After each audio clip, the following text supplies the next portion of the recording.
咁我哋而家要點做？我哋今日會做射頻消融。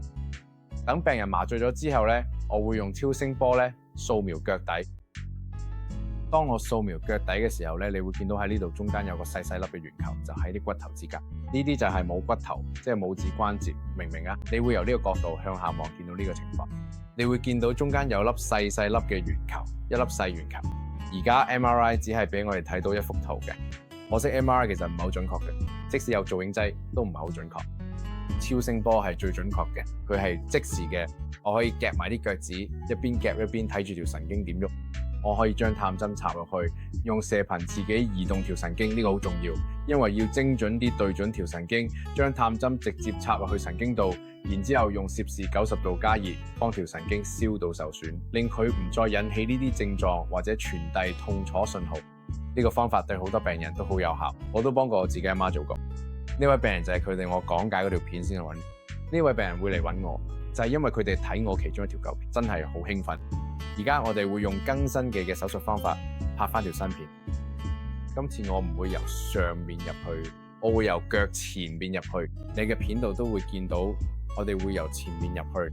再講多次咧，我哋超聲波度見到呢個空間，我會由呢個位入去。不過用唔同嘅角度，我哋會直接由呢個空間入去，直達條神經，然後用呢個方法燒咗條神經。我對呢個好興奮，因為好多病人用咗呢個方法之後，效果都非常之好。佢哋試過各種治療方法，好似矯形鞋墊治療、消炎藥、注射治療，有時甚至做物理治療、乾針，咩都試過，真係咩方法都試過晒。呢個就係最後一個方法，想避免做手術。手術雖然都唔錯，可以見到條神經切嘅佢出嚟，但係有50%機會會有一種叫神經瘤嘅併發症嘅人可以預測到。即使係最叻嘅外科醫生手上，你都有大約一半機會會出現呢個併發症。你會唔會想冒呢個風險啊？我就唔會。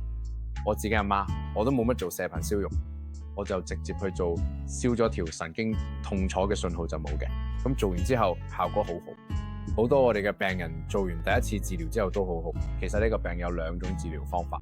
有冇病人做完第一次治療之後，真係翻嚟同我講，醫生，我唔使做第2次啦，我已經100%痊愈，好開心，好好啊，繼續做治療啦。有啲病人做完第一次治療之後，改善咗5成、6成、7成，甚至8成，佢哋都好期待可以做第2次治療。基本上我哋嘅做法係用超聲波幫條神經打麻醉。我哋會先用超聲波揾到腳踝附近嘅神經，然後幫成個腳底打麻醉。之後好似我之前解釋咗，我會由前面插支探針入去神經入邊，病人完全冇感覺嘅情況下，跟足指引用90度攝氏高溫燒神經。呢個方法係有效嘅，病人效果都唔錯，而且唔使做手術，亦都唔會有殘端神經瘤嗰啲併發症，大家都贏㗎。